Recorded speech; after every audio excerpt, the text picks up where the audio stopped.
siapa yang berkewajiban untuk membayar fidyah tersebut, Ustaz?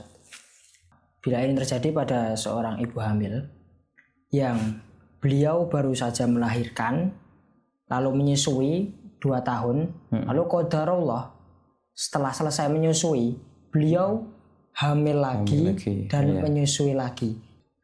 Memberi makan, misalkan beras ya, setengah sok ya. Setiap 1 hari diganti dengan memberi setengah sok, memberi beras setengah sok kepada fakir miskin ya. Mereka padahal masih muda dan mampu untuk mengganti di hari yang lain, akan tapi mereka malah memilih memberikan orang miskin makan.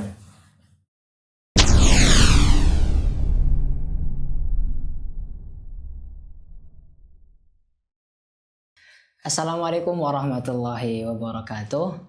Gak kuat puasa terus diganti uang makan, emang boleh?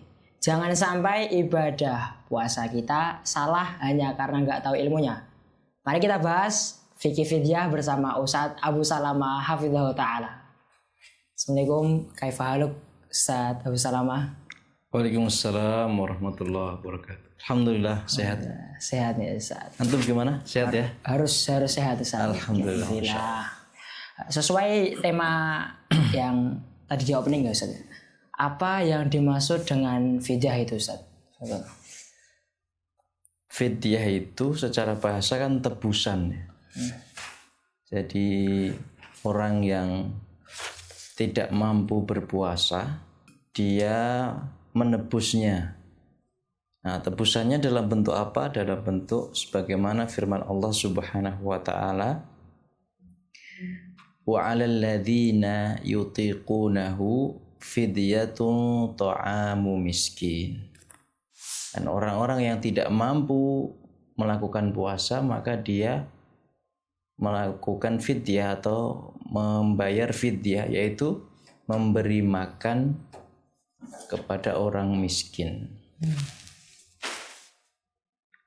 Jadi setiap puasa yang ditinggalkan setiap harinya ya, dia memberi makan 1 orang miskin.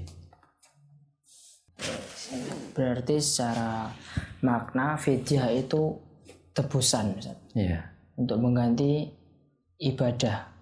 Iya, mengganti ibadah puasa. Lalu Ustaz, siapa yang berkewajiban untuk membayar fidyah tersebut Ustaz? Orang yang tidak berpuasa kan, yang mendapatkan uzur tidak berpuasa kan ada beberapa. Di antaranya orang yang sakit, orang yang safar, faman kana maridon aw ala safarin fa'iddatum min ayyamin ukhar. Kalau orang yang sakit atau safar ini, mereka membayarnya atau menggantinya dengan puasa di luar bulan Ramadan. Ya. Fa'iddatum min ayyamin ukhar. Ya. Maka menggantinya dengan bilangan ya, berapa yang ditinggalkan puasanya di hari-hari lainnya, yakni di luar bulan Ramadan.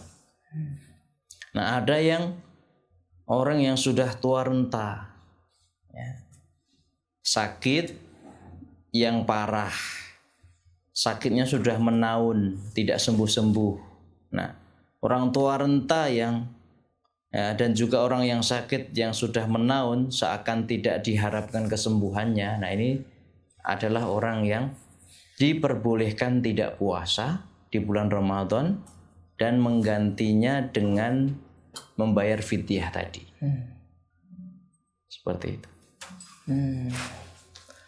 Selanjutnya Ustaz, untuk orang tua yang tidak mampu membayar fidyah, lalu siapa yang berkewajiban untuk membayar fidyah tersebut Ustaz?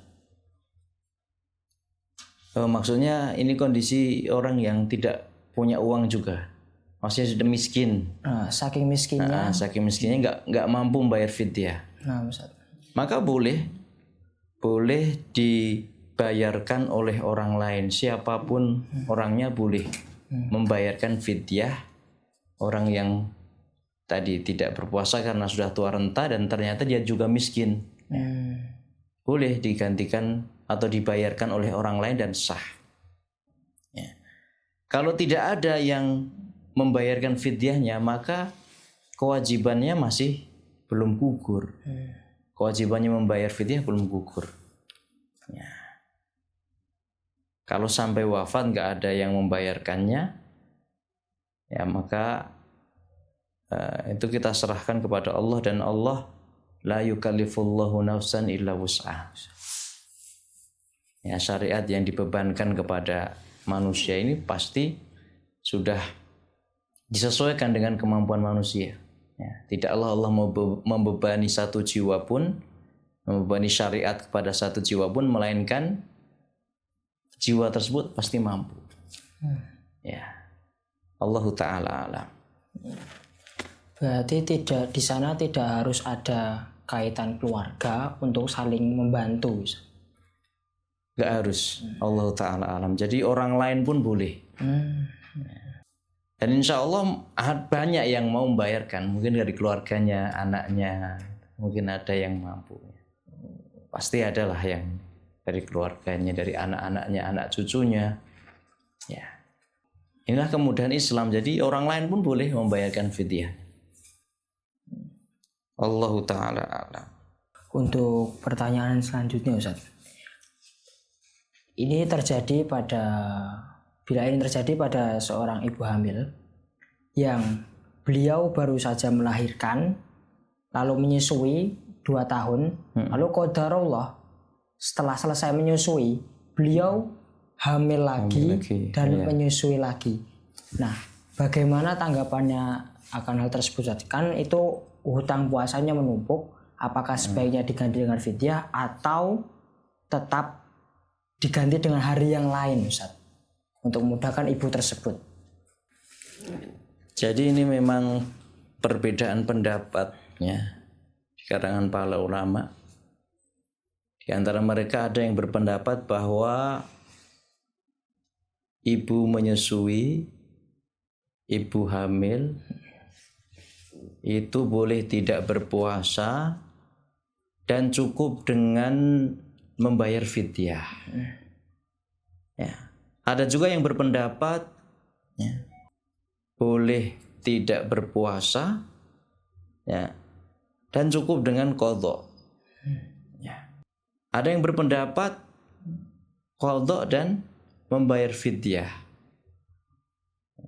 Ala kulli hal, ini perbedaan pendapat yang sudah kita ketahui bersama, ya. Para ulama memang berbeda pendapat, dan itu perbedaan pendapat yang muktabar. Ya. Allah ta'ala alam, yang saya ketahui yang lebih dekat dengan ya kebenaran, ya, yang lebih dekat dengan petunjuk Nabi SAW, yang lebih dekat dengan Al-Quran, orang yang hamil atau orang yang menyusui, ibu hamil, ibu menyusui itu ya sebagaimana orang yang sakit. Ya. Orang yang sakit kan tidak selamanya sakit. Ya. Termasuk orang yang ibu hamil, ibu menyusui ini sebagaimana orang yang sakit. Ada di mana waktu dia tidak menyusui, ada di mana waktu dia tidak hamil, kan? Masa sepanjang hayat seperti itu kan nggak mungkin. Ya. Nah, maka ya Allah Ta'ala alam yang lebih kuat ya, itu yang mengqadha. Jadi dia menggantikan puasa di hari yang lainnya. Ketika sebagaimana disampaikan tadi ya, seorang ibu tiap tahun itu kalau nggak hamil menyusui, kalau nggak hamil menyusui, kalau nggak hamil menyusui. Setiap tahun ya. Nah, kalau sudah nggak mampu ya, maka kiasnya seperti orang yang sakit yang tidak diharapkan kesembuhannya tadi, atau sakit menahun tadi. Maka dia membayar fidyah, cukup dengan membayar fidyah. Allahu ta'ala a'lam. Berarti di sini tidak mutlak membayar fidyah, tidak juga mengkodok secara penuhnya Ustaz. Maksudnya Secara asal mengkodok. Karena ya sebagaimana orang yang sakit, ya sakit kan ada masa dia sembuhnya. Nah di masa sembuhnya itu dia mengkodok, mengganti puasa. Tapi kalau ternyata di beberapa kasus ada orang yang tahun ini hamil, tahun besok menyusui, tahun besoknya lagi menyusui lagi, ya selesai menyusui 2 tahun, besoknya tahun depannya hamil lagi, ya. Yang seperti itu ya orang yang sakit menahun tadi, gitu. Jadi secara asal mengkodok. Allah Taala alam.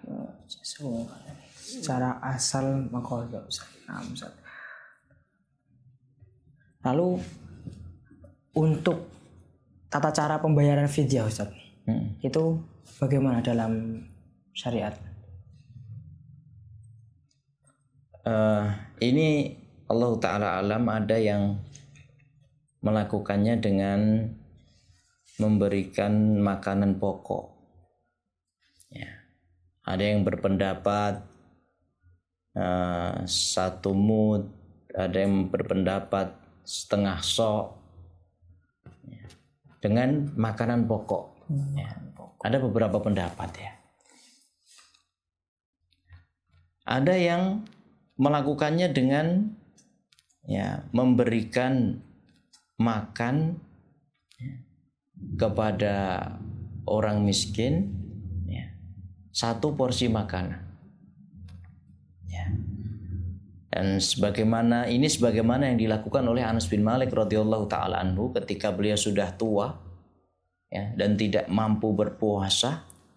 Di akhir Ramadan beliau memasak, ya, memasak makanan, ya, untuk fakir-fakir miskin, 30 orang fakir miskin. Ya, jadi makan pokok plus lauknya. Ya. Allah Ta'ala alam, bisa salah satu dari 2 itu. Memberi makanan, misalkan beras, ya setengah sok, ya. Setiap 1 hari diganti dengan memberi setengah sok, memberi beras setengah sok kepada fakir miskin, ya. Bisa juga dengan memasak, ya, misalkan kalau di tempat kita nasi, ya, memasak nasi dilengkapi dengan lauknya, ya, dan kemudian mengundang 30 orang miskin atau membagikannya ke 30 orang miskin, sehingga itu menggantikan, ya, puasa yang ditinggalkannya selama 1 bulan. Allah Ta'ala alam bissawab.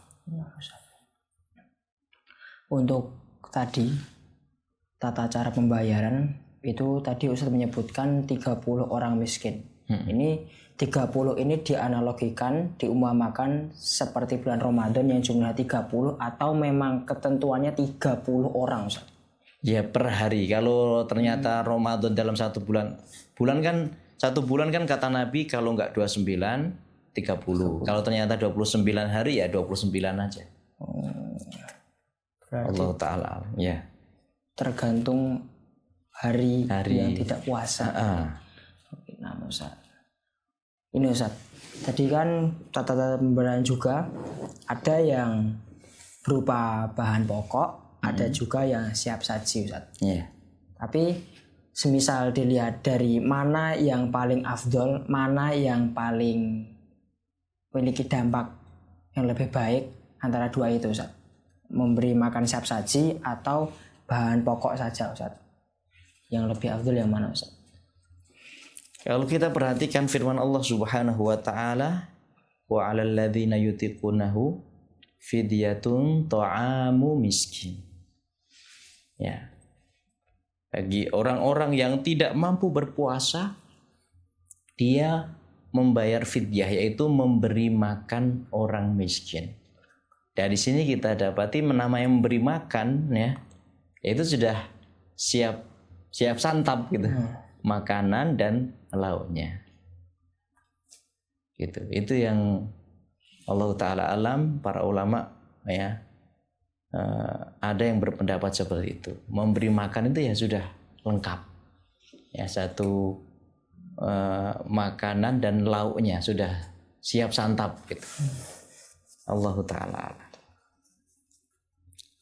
Lalu Ustaz, semisal kita orangnya tidak mampu berpuasa dan sibuk Ustaz, alhasil tidak bisa membeli makan untuk memberi pada orang miskin. Semisal membayar fidyahnya itu menggunakan uang, itu apakah diperbolehkan Ustaz dalam syariat? Allahu ta'ala alam. Sangat jelas sekali firman Allah subhanahu wa ta'ala, fidyatun ta'amu miskin, memberi makan orang miskin ya. Maka tidak tepat ya kalau dengan uang ya. Dan para ulama menjelaskan memberi makan itu ya dalam bentuk makanan. Ya kalau tadi ditanyakan yang afdol makanan siap saji atau yang masih mentah, lebih afdol yang siap saji, apalagi dengan uang ya. Tapi zaman sekarang ya terdapat kemudahan ya. Kita sangat sibuk misalkan hanya bisa dengan uang, maka kita minta tolong orang ya. Minta tolong orang atau lembaga ya untuk mengelola uang itu supaya dijadikan fidyah, supaya dijadikan makanan untuk dibagikan ke orang-orang miskin. Allahu ta'ala a'lam bissawab.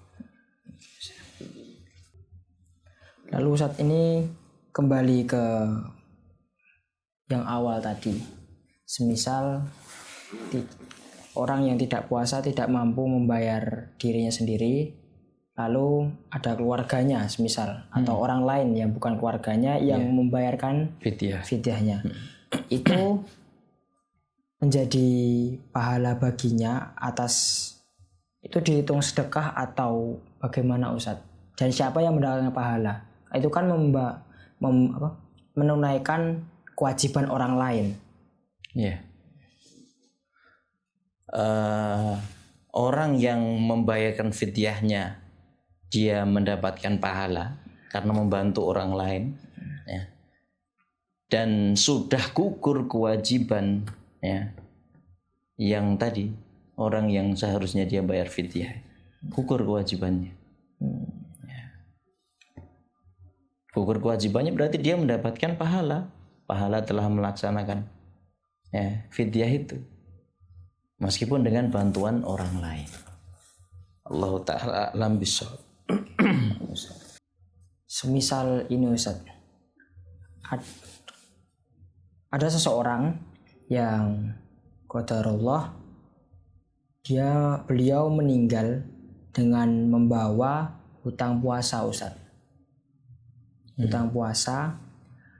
Lalu apakah hutang puasa tersebut masih dibawa di akhirat Ustaz? Dituntut kewajibannya. Ini sudah bukan tentang fidyah lagi ya, tentang utang puasa ya. Kalau utang puasa itu yang membayarkannya adalah anggota keluarganya, dari ahli warisnya, ya, anaknya, ya. Mereka yang menggantikan puasa. Ya. Sebagaimana dalam hadis, ya, seorang bertanya, ya, kepada Rasulullah SAW bahwa orang tuanya ingin melakukan haji tapi kemudian wafat ya. Apakah beliau ini yang bertanya ini apakah menggantikannya untuk haji? Rasulullah bertanya ya, kalau seorang punya hutang ya, apakah ya, dibayar ya? Ya dibayar. Utang kepada Allah lebih utama untuk ditunaikan. Atas sebagaimana yang disebutkan dalam hadis Allah Ta'ala. Jadi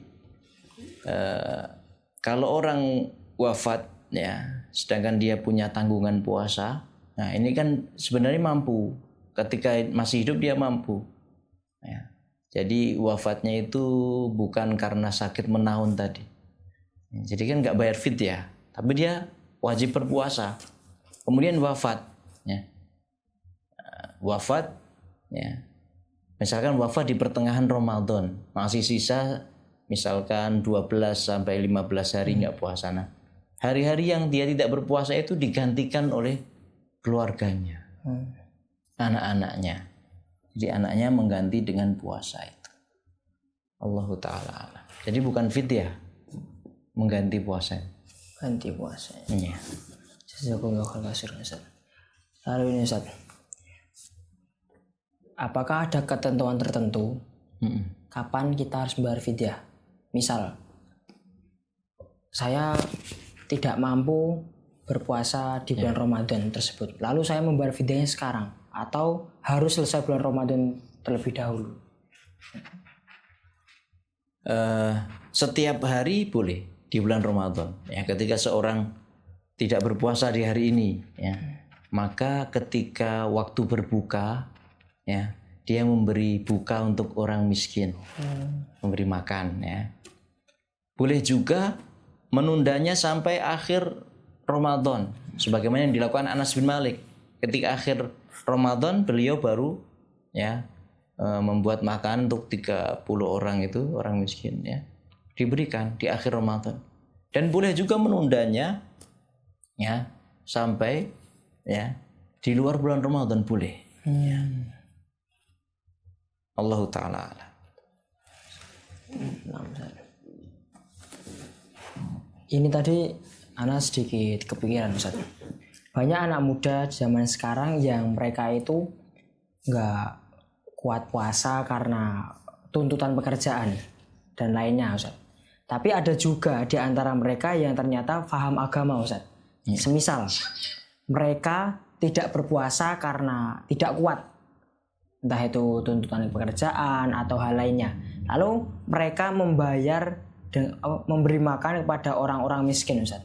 Apakah itu sah Ustaz? Mereka padahal masih muda dan mampu untuk mengganti di hari yang lain, akan tapi mereka malah memilih memberikan orang miskin makan. Ya, puasa itu wajib untuk setiap muslim. Puasa Ramadan itu wajib untuk setiap muslim, ya, yang sudah baligh, ya, yang tidak ada uzur, ya. Kalau yang uzur itu yang sakit, safar, ya, kemudian benar-benar tidak kuat, ya. Kalau masih muda, ya, kuat puasa, ya harus puasa. Adapun pekerjaan itu bukan alasan, ya, bukan alasan. Makanya di antara, ya, saran yang diberikan oleh para ulama, di antara Syekh Muhammad bin Shalih Al-Utsaimin, ya, di bulan Ramadan itu, ya, bagi para pekerja, ya, pekerja keras, ya, mengambil waktu untuk bekerja di awal hari. Ya, misalkan pemuda tadi, misalkan kuli, ya, minta izin saja ke bosnya. Ya, Pak, saya kerjanya mulai ba'da subuh, ya, sampai jam 8 pagi. Ya, lebih awal. Kalau lebih awal setelah sahur kan masih ada tenaganya, masih full, ya. Atau, ya, tidak mengapa dia tidak bekerja, ya, di luar bulan Ramadan dia, ya, benar-benar bekerja untuk mencukupi kebutuhan selama Ramadan. Atau dikurangi, bisa dikurangi porsinya, yang biasanya angkat satu karung besar, itu dikurangi setengah karung. Dia tidak ada rukhsah untuk orang yang pekerja kerasnya, pekerja kasaran, ya, itu nggak ada rukhsah. Ya, maka perlu dijelaskan, ya. Kalau masih, ya, ngeyel, ya, kita hanya tugas kita menjelaskan. Jadi tidak ada rukhsah untuk orang yang bekerja keras, ya, sehingga dia meninggalkan puasa. Allahu Ta'ala. Untuk ini Ustaz, Misal ada seorang mu'alaf yang baru saja masuk Islam, Ustaz. Baru banget masuk Islam, belajar agama Islam, lalu sampai pada bab puasa. Ya. Dia bertanya, tahun sebelum-sebelumnya, sebelum dia masuk Islam, dia tidak pernah berpuasa. Nah, pertanyaannya, apakah bulan Ramadan sebelum beliau masuk Islam itu harus diganti, entah itu qadha atau fidyah, atau dimaafkan karena ketidaktahuannya, Ustaz? Ya. Allah Ta'ala alam, ya. Sahabat yang mulia Ikrimah, ya. Ikrimah ini dulu dicemooh karena orang tuanya kafir, semua oleh sebagian orang. Ya. Kemudian Rasulullah SAW membela Ikrimah dan beliau mengatakan al-Islam yajubbu ma qablahu. Islam itu menghapus dosa-dosa sebelum orang itu masuk Islam. Jadi ketika seorang masuk Islam, ya, dosa-dosanya yang dilakukan, ya, di sebelum Islam, dosa sebesar apapun, bahkan kekufuran, kesyirikan, itu diampuni. Nah, kalau dia tidak berpuasa, ya, maka ketika dia masuk Islam, tidak puasanya dia itu diampuni, sehingga tidak harus mengqadha. Ya. Dan ini mungkin berat sekali ya kalau orang sudah umur 50 tahun baru masuk Islam. Bayangkan selama kurang lebih 30 tahunan, ya, tidak berpuasa kan, dia harus mengqadhanya, tidak mampu. Dan Islam itu yajubbu ma qablahu, menghapusnya dosa-dosa ketika seorang sebelum Islam. Ya. Itulah keutamaan orang yang masuk Islam. Ya. Adapun kalau orang yang kafir, ya, tidak masuk Islam, ya, dia tidak wajib berpuasa, ya, dia tidak dituntut, dia tidak wajib berpuasa, dan kalaupun dia puasa tidak sah, ya, tapi dia dituntut di akhirat. Ya, dia dituntut di akhirat. Dia tidak puasa, dia tidak sholat, ya, itu dituntut di akhirat nanti. Ya. Ya.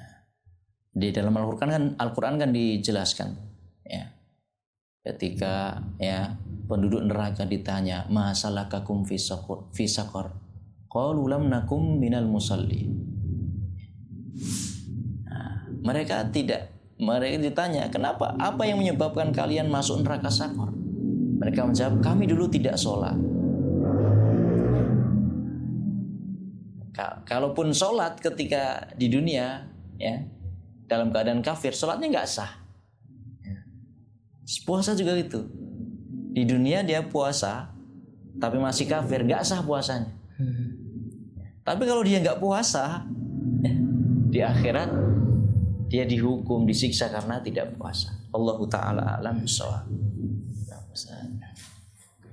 Berarti orang mu'alaf yang baru saja masuk Islam, segala ketidaktahuannya sebelum hijrah itu diampuni oleh Allah. Diampuni oleh Allah. Tapi ini Ustaz, ada kasus. Misal, ana balik di umur 7 tahun. Otomatis ana diwajibkan untuk berpuasa Ramadan saat itu. Yeah. Tapi ana belum tahu kalau ada syariat yang membolehkan qadha dan fidyah tersebut, Ustaz. Ana baru tahu ketika SMA, katakan. Lalu ana ingat kalau ada di masa kecil ana beberapa hari yang ana nggak puasa, itu udah lama sekali, Ustaz. Itu bagaimana hukumnya, Ustaz? Apakah itu diampuni atau tetap diganti ketika ia ingat ketika dewasa, Ustaz?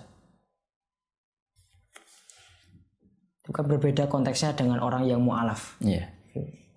Jadi dia ketika mulai baligh, ya, dia belum tahu bahwa puasa itu wajib.